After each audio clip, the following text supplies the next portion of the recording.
The evidence is now indisputable. Barely 60 minutes ago, federal agents successfully moved in to apprehend a man identified as Tommaso Chioni. This arrest wasn't sparked by some whispered phone call or a secret informant. Nor was it triggered by local residents reporting suspicious activity outside their doors. Instead, the handcuffs were a direct result of DNA strands discovered in a cellar, biological markers pulled from the floorboards during a meticulous forensic sweep of a private home. This forensic signature places Nancy Guthrie, who has been missing since February 1st, deep inside a property where she had no reason to ever set foot. We aren't looking at a mere coincidence here. And this isn't about some psychological sketch or a shaky eyewitness account.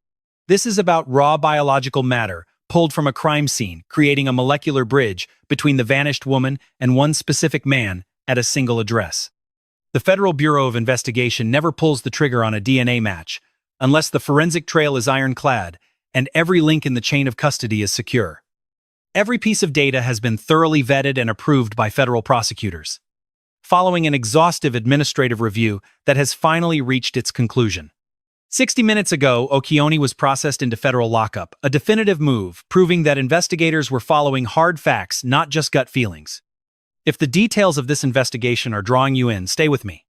Support this breakdown and join the community to track every layer of this dark puzzle as it unfolds. What lies ahead exposes the silent, unseen work the feds performed behind the scenes to close the net. Their movements were dictated by undeniable physical truths. Today's arrest is the culmination of that quiet, calculated precision. The hunt for Nancy Guthrie became a matter of public record on February 1st, the moment her vanishing was broadcast to the world. Over the subsequent weeks, the investigators' folders began to swell with fresh details. Inside were entries regarding surveillance footage, 2 unexplained visitors, a discarded bag, and a handheld radio. A local by the name of Aldine Meister was peering out her window around January 11th, when she caught sight of a stranger who looked entirely out of place on her street. This man was lingering near a residence she'd lived next to for 30 years, leading detectives to confiscate any available digital eyes from that specific day. Using sophisticated tracking methods, the federal task force locked in on January 11th as a pivotal moment for their forensic deep dive. That was the public-facing framework of the mystery. A surface-level timeline built solely on grainy camera pixels and neighborhood gossip. The files even noted a family birthday party held just 3 days prior to the witness spotting that unsettling anomaly. But Okioni's downfall didn't come from those street-level observations. It came from what was rotting beneath the floorboards in a dark cellar. It was born from biological matter, sent to a specialized lab, where technicians confirmed a perfect match to Nancy Guthrie's genetic code. The certainty provided by the lab was so absolute that federal lawyers didn't hesitate to formally sign off on the warrant for his capture. We have moved past the era of relying on exterior cameras and the stories told by concerned neighbors. The slow-moving, methodical dance that the authorities were performing, while stalking a nameless, faceless shadow, has finally come to an end. While the analysts were busy dissecting personality traits and reviewing grainy video, the actual hunt was moving with a lethal velocity the public never saw. It went dark only to resurface this morning with a definitive target. Now consider the significance of that cellar. A basement isn't some public square or a place where people just wander into by mistake. Finding biological debris and genetic signatures in a locked subterranean room isn't an accident or a stroke of bad luck. You cannot explain away these types of microscopic traces as a simple transfer from a park bench or some other frequently touched public surface. Recovering human matter from a private basement is proof of immediate physical proximity.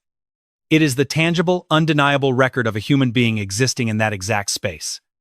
It serves as an inescapable cellular footprint proving that one specific individual was standing in that precise corner of the world. That corner belonged to Tomas Okioni, a fact that destroys any theory that these two simply crossed paths in passing. The lab results don't suggest a casual meeting at a party or a distant sighting on the street. They place her at a molecular level, deep within his private domain, buried in the subterranean shadows of the place he calls home. She was inside a room where entry is never accidental. It is always deliberate. Federal authorities never authorize an arrest based on empty accusations or unfounded claims. They refuse to act until every genetic strand is proven pure, ensuring the chain of custody remains bulletproof in court. The quantity and integrity of the biological evidence must meet the grueling threshold required for a federal indictment. This entire judicial architecture was locked into place long before a single signature touched the warrant. Every bureaucratic box was checked, and every protocol satisfied before the first agent stepped onto her property. This isn't mere speculation.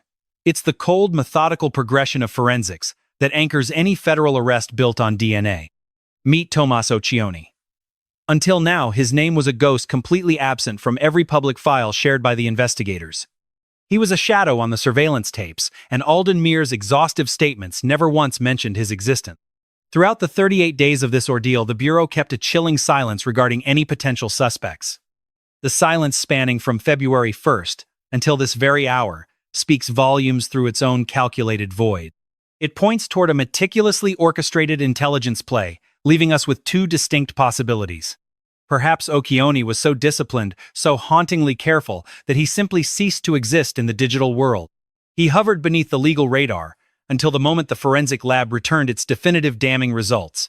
The unearthing of those biological traces shifted the investigation into overdrive, forcing a conclusion few saw coming. It's possible Chion's personal security protocols were so rigid that his features remained obscured in darkness until now. In reality, during those 38 days of uncertainty, the FBI likely had eyes on Tommaso Chioni the entire time. His name was kept in the dark, hidden from the public eye, as part of a calculated and frigid tactical play. The Bureau rarely suppresses a suspect's identity unless there is a powerful strategic advantage to be gained. Usually that means active surveillance, a delicate operation that the glare of public attention would instantly shatter. Or perhaps a secret deal with a witness, or a complex web of forensics still being carefully woven together. Regardless of the theory, Chioni was certainly no stranger to the agents watching him from the shadow. They knew exactly who he was, shielding his identity until every lab test was verified and double-checked. Investigators are now digging through sealed files to see if Chioni's name was linked to Nancy Guthrie before the arrest. It is vital to uncover if he was under constant watch, digital tailing, or if his financial records were being monitored. His private calls were harvested long before DNA was pulled from the gloom of his cellar. The timeline of the genetic find hints at how the Bureau finally penetrated the sanctuary of that lightless basement. Forensic evidence doesn't simply manifest. It was discovered because the agents knew exactly where to look. The validity of the DNA isn't in question. In federal abduction cases, genetic markers are the ultimate truth. Proving his presence establishes a tangible, haunting physical connection that cannot be explained away. It's the cellular tether between the victim and a space the law labels a crime scene. But what pointed them toward Okioni's basement? To start, federal judges don't sign off on search warrants based on gut feelings or passing intuition. A warrant requires a sworn affidavit that lays out a foundation of probable cause so solid it is undeniable. The details in that filing were so surgical and so convincing that the judge had no choice but to agree. It convinced the court that the hidden depths of Chioni's home held the dark secrets of Nancy Guthrie's disappearance. The trail of breadcrumbs was already there. The DNA was simply the final absolute confirmation of a grim reality. Yet something specific must have put Okioni on the radar, long before the forensic teams crossed his threshold. While nothing is official, yet the truth remains buried inside the sealed documents that greenlit the entire operation. It is the invisible thread connecting the grainy security footage to that mysterious sighting on January 11th. It weaves a connection between the tunnel beneath Nancy Guthrie's floorboards and the basement of a man named Chioni. We are waiting to see if the search warrant for Chioni's residence is unsealed or remains under a strict judicial gag order. We must determine if the probable cause came from hard evidence, wiretaps, or the whispers of a confidential informant. This is where the grim parallels between the victim's tunnel and the suspect's basement truly begin to emerge. Two subterranean voids, one lying beneath the victim, the other beneath the man currently sitting in a cell. Such symmetry is never a coincidence. It is the deliberate design of a crime meant to remain hidden from the world. That figure with the brim pulled low on that biting January morning, he was the only part of this nightmare visible. Every movement was meticulously staged for the cameras, a performance designed for public consumption. But that was merely the shallow, sterile facade. The passageway remained invisible. The basement, a total chilling secret. A microscopic trail tied Nancy Guthrie to Okioni's dark underworld, a connection completely undetectable from the surface.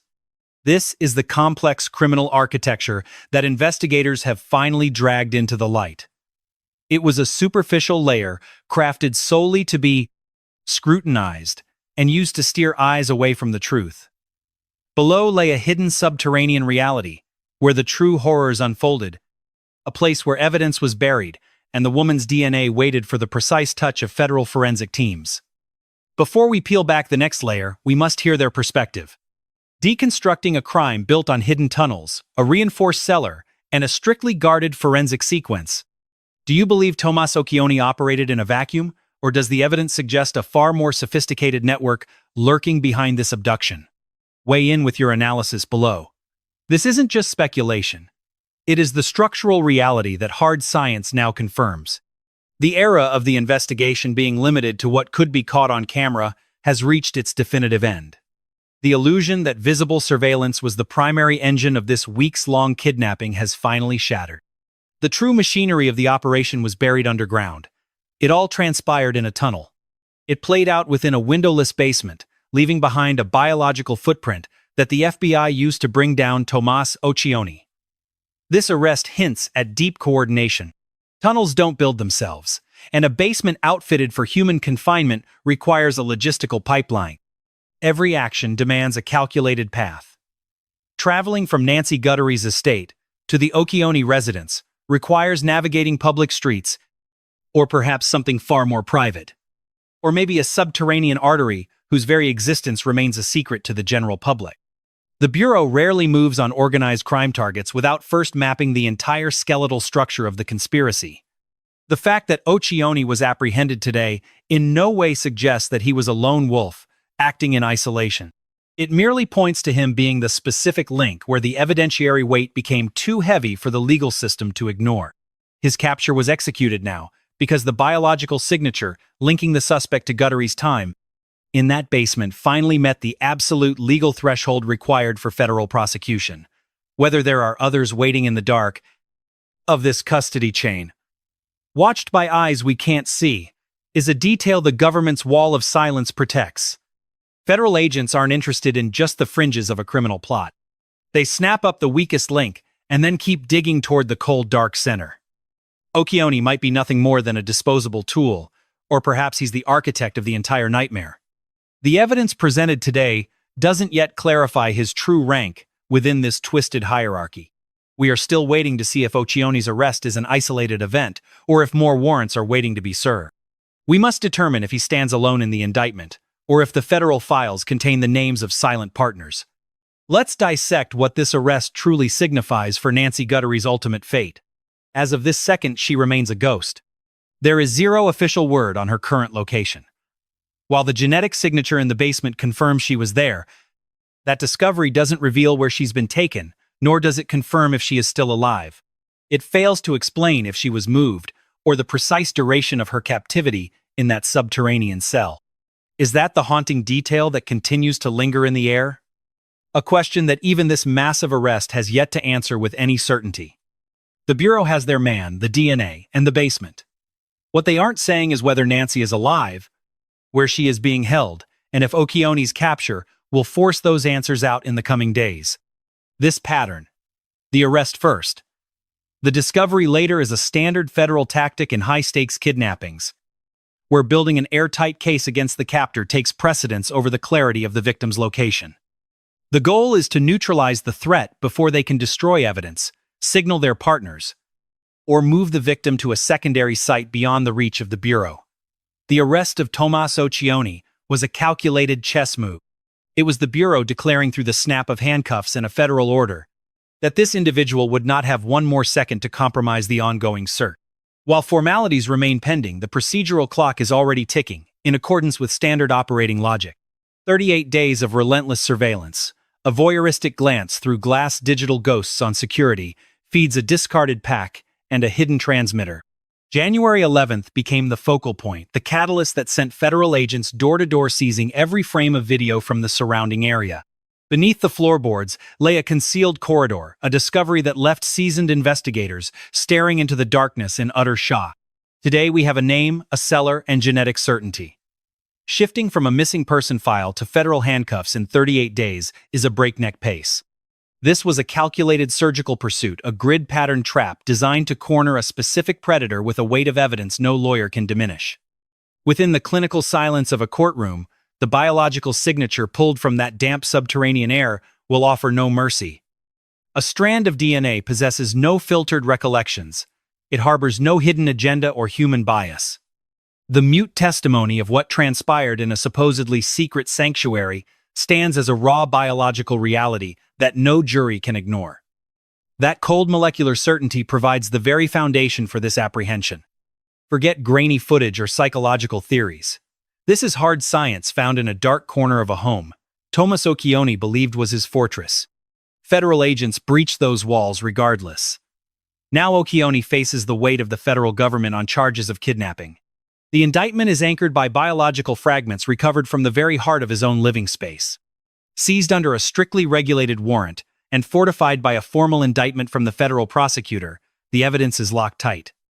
The feds do not build houses of cards, they only move when a conviction is nearly guaranteed. In their eyes, the outcome is virtually a mathematical inevitability.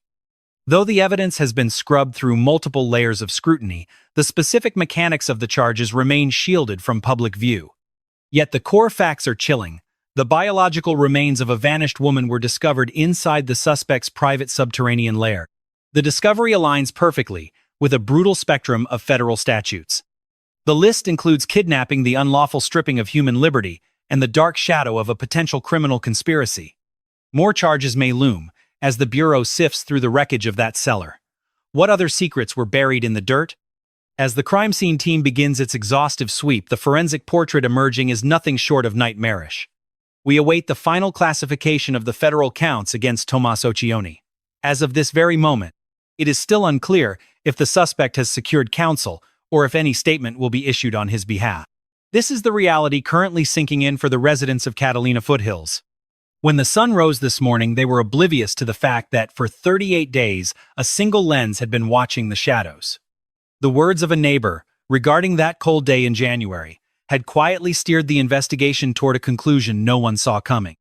Law enforcement was not just gathering footage from the block for the sake of it. They were narrowing the world around one specific individual with terrifying precision. A flawless forensic trail led straight into a dark basement, ending in a microscopic sample of life and a pair of handcuffs. Standing at her bathroom window just 3 days after her birthday, Aldine Meister spotted a hooded figure lingering near a house she had watched over for 30 years. She made the call shortly after Nancy Guthrie vanished into thin air. The heavy federal response only confirmed what she had suspected. Her observation carried a decisive heavy weight. Today, investigators finally connected the dots for a community that has been holding its breath since the start. Tommaso Chioni is now behind bars. The biological echo of Nancy Guthrie was found beneath his feet. The invisible 38-day pulse of this investigation has finally surfaced, achieving what raw headlines never could on their own. For weeks, the file remained a haunting question mark, devoid of a named antagonist.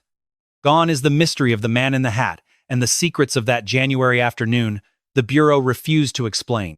The ambiguity has vanished, replaced by a name and the cold weight of physical proof.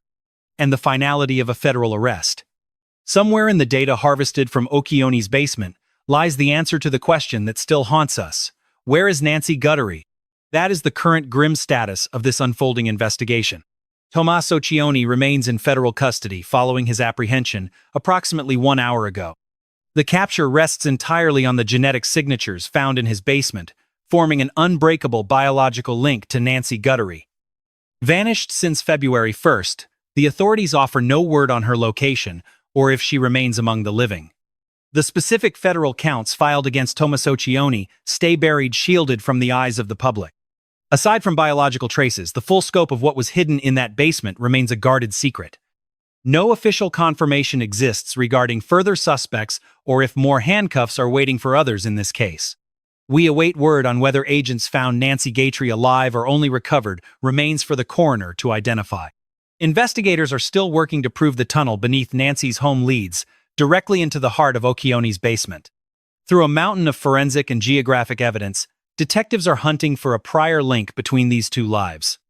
They need to know how the suspect first stalked his victim and the dark circumstances of their initial meeting. If this glimpse into such calculated cruelty has moved you, please like and subscribe to follow the investigation. Activate your notifications to ensure you never miss a single update, as this mystery continues to unfold. This is a gathering of those who refuse to look away from the truth. I will see you at the next scene. Meanwhile, a haunting question lingers that neither the DNA nor the sealed evidence files have been able to solve. Was Nancy Guthrie ever in that cellar? And more importantly, where is she at this very moment?